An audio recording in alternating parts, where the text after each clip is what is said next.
Hi guys, this is Leck from CGN, and this is an introduction to the magic skills in the secret world. This is my secondary character, and I'm using him because he's actually got some of the chaos abilities selected, or already bought at the moment. So if I bring up the ability wheel, all of the skills are divided between ranged, melee, and magic. And among the magic skills, you've got Elementalism, which is DPS and support. You've got Blood Magic, which is Healy, and you've got Chaos Magic, which is a melee ranged magic that's very tanky. So I'm going to go through the Chaos Magic first, because I've actually got some of the skills and I'll be able to demonstrate it a bit. So I'll start with Theory. I didn't mean to close that. I'll start with Theory. Hand of Change is your spammy resource builder. It means you can use this skill when your other skills are recharging, so you're not just standing there doing nothing. It'll build 1 resource point per weapon, and do some damage, obviously. All these numbers are subject to the weapon that I have equipped, so it'll do different amount of damage depending on what weapon you have. Entropy is a passive ability that works specifically for Hand of Change, and it will build an additional resource point. So 2 instead of 1. Call for Eris is an active ability. It's a burst attack that deals 113 damage and will perform an additional hit per resource point consumed. 35 magic damage per hit. So it does say consume all chaos resource points. That means if you have 1 point, you can use it. You will deal 1 additional hit. But if you wait and have 5 points on you, you'll deal 5 additional hits and do more damage. Paradigm Shift is a passive ability that means every time you apply Weakened to your offensive target, you get a single stack of hit rating effect, which increases hit rating by 30 for 8 seconds. And you can stack that, so every time you weaken somebody, you'll have a hit rating buff. Schism is an active ability that consumes all resource points, and it's a single target attack that deals 124 magical damage, or extra, if the target has below 35% health remaining. So that's a good one to wait and use at the end when they're about to die. You can finish them off. Chaos Adept is a passive ability that increases all damage dealt by chaos abilities by 10%. Domino Effect is your active elite ability.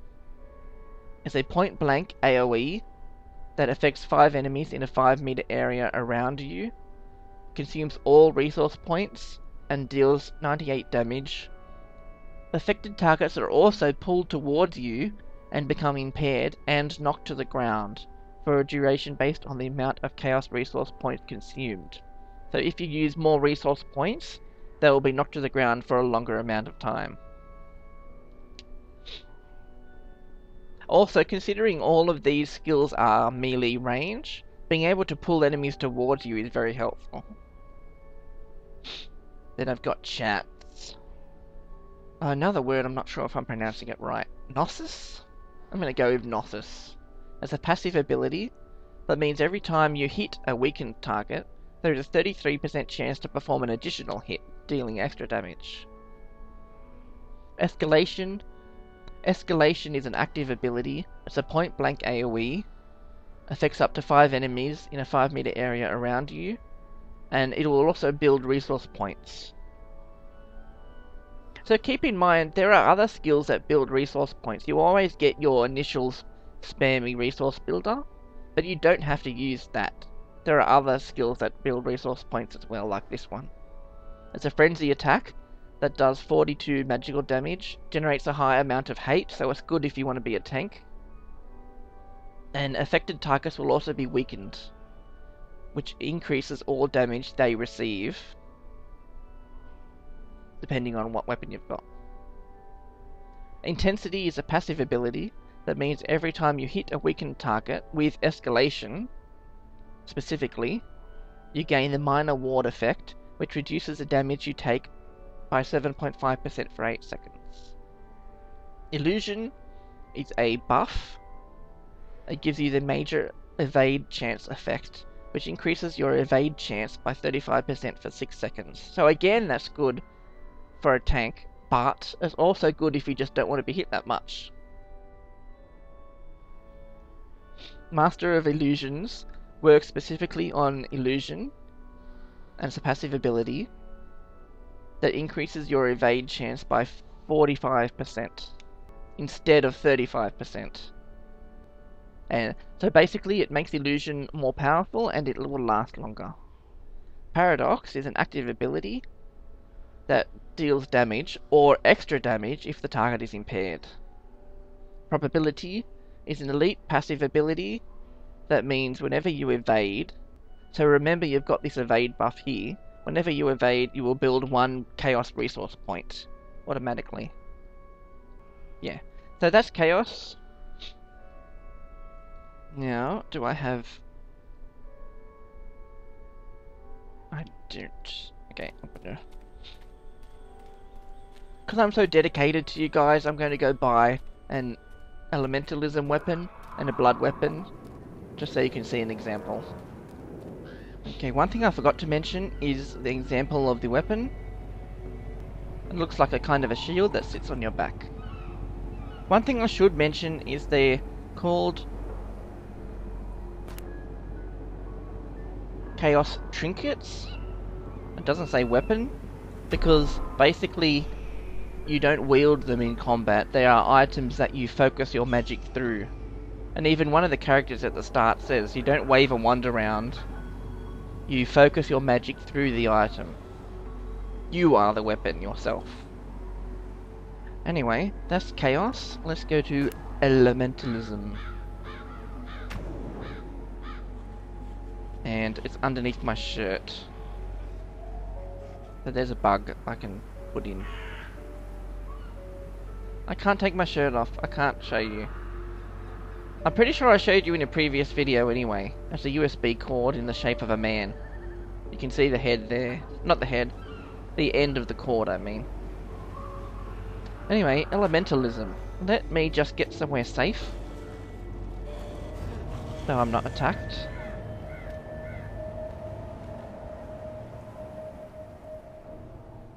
Elementalism. Let's start with Spark. Spark is an active ability that builds 1 resource point and does a bit of damage. That's your spammy resource builder. Volatile Current is a passive ability that works specifically with shock and will make the target be afflicted with a damage over time effect, and means the target will be afflicted with a damage over time effect as well as this damage. Combust is an active ability, consumes 2 resource points, and it's a single target attack that deals quite a bit of damage. Also, the resource cost is reduced by 1 when you are attacking hindered targets. So that's something to remember. Use Combust on hindered targets and you'll use less resource points. Rapid Combustion is a passive ability that reduces the activation time of Combust by 0.5 seconds, because normally it takes 1.5 seconds to cast. Jumps 3 meters 4 times, hitting up to 5 enemies, and does 190 damage with the weapon that I've got. Chain abilities are my favorite, because you will attack multiple people, but it doesn't...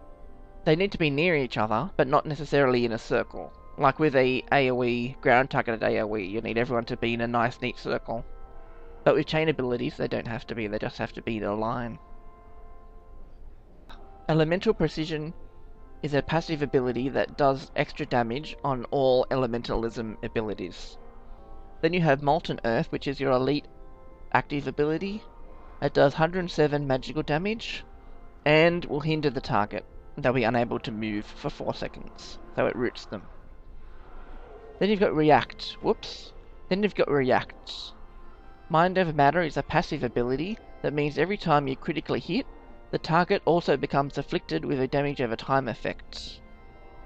There is a lot of skills in Elementalism.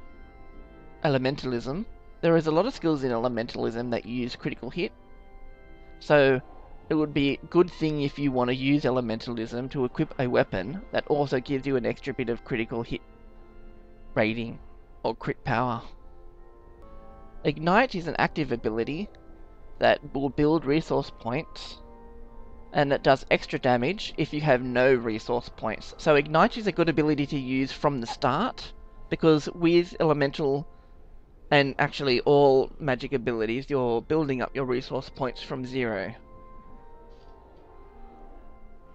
Elemental Force is a passive ability, which means every time you attack, you build an Elemental Force counter, and when there are 7 counters, your next attack will critically hit and reset the counter. So basically that means every 7th attack will be a critical hit. And every time you attack means 1 ability use. If there are multiple hits within 1 ability, that only counts as 1 ability and 1 attack.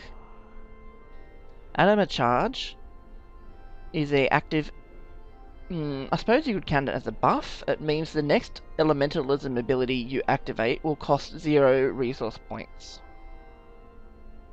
Then High Voltage works specifically with Anima Charge, and it means the next Elementalism ability you activate will critically hit all the time.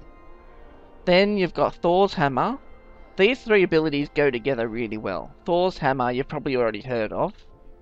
It's the best ability in the whole game as far as I'm concerned. It does a lot of damage, but it takes 5 elemental resources to use. That's why if you combine these 3 in your build, you can hit Anima Charge, then you can use Thor's Hammer. It won't use the 5 abilities, and it'll do a critical hit all the time, which is pretty awesome.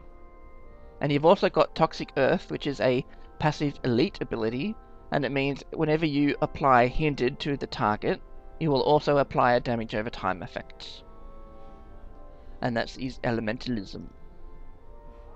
Then you've got Blood. So let me equip a blood weapon just to show you. There you go. A blood weapon looks like a book stuck to your back. I will admit, that looks a bit weird, so there might be other weapons later on that aren't books, or they might change it to something else. But I think the book looks a bit weird at the moment. With blood abilities, they are unique in the fact that you can also use your own health if you don't have any resource points. So personally, I did try out blood weapons a bit, but I killed myself really quickly, because I am a type of person that spams skills really quickly, but you can't do that with blood weapons. You have to be careful and make sure you actually have the resource points there before you use the skills, otherwise you will use your own health up. Anyway, I'll explain that when I get to it. First, you have Profane. Boiling Blood is an active ability. This is your spammy resource builder. Each weapon has 1 spammy resource builder.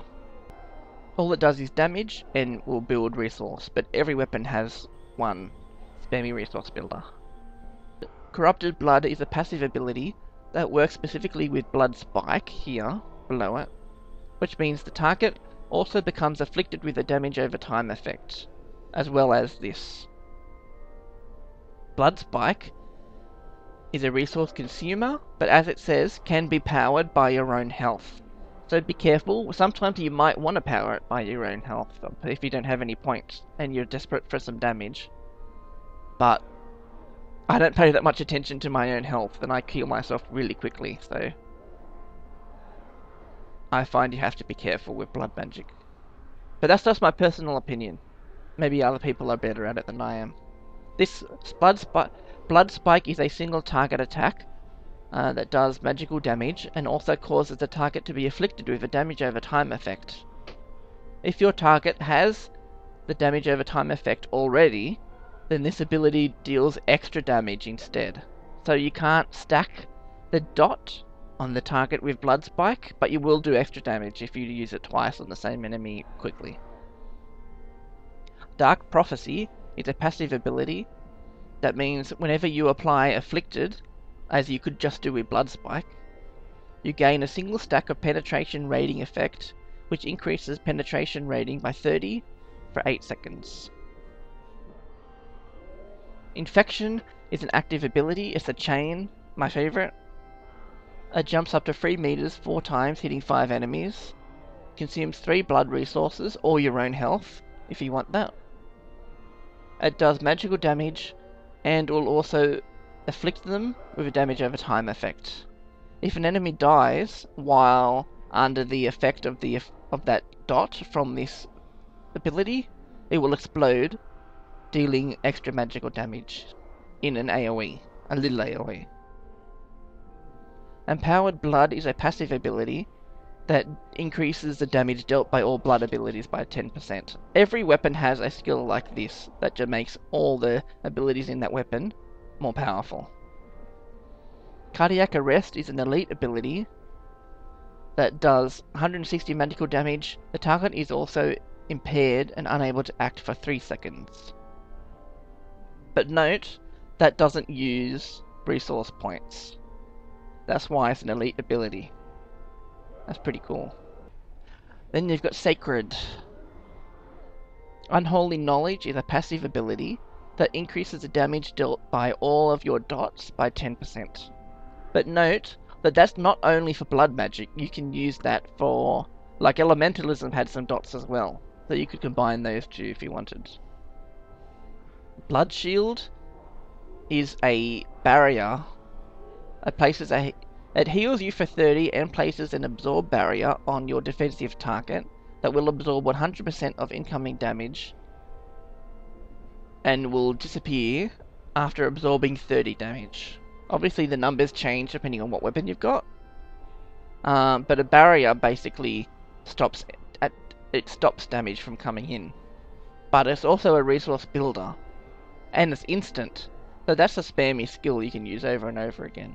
That's pretty good. Rapid Shield is a passive ability that works specifically on Blood Shield and will make it more powerful. Angelic Aegis is another barrier, but this one needs 3 blood resources to use, or your own health, and it heals and basically lasts longer. But it needs resource points to use. Angel's Touch is a passive ability that makes Angelic Aegis last longer. No, it doesn't. Angel's Touch is a passive ability that makes Angelic Aegis deal an additional heal to people that are below 50% health.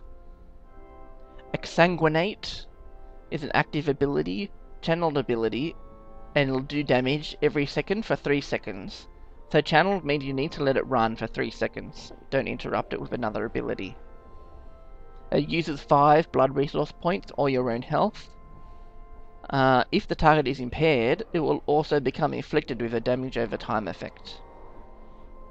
So as you can see, there's lots of dots in blood magic, as well as heals. Coagulation is an elite passive ability that increases the effectiveness of your barriers by 15%. Your barriers are Blood Shield and Angelic Aegis. Yeah, I did. Okay, so that's blood magic, and that is magic weapons as an introduction. Remember, there's all these abilities to use up as well when the game is released, so there's heaps of abilities to play with. Keep watching CGN, there'll be more videos coming up. Have fun with the game, and I'll see you later. I've well and truly frozen.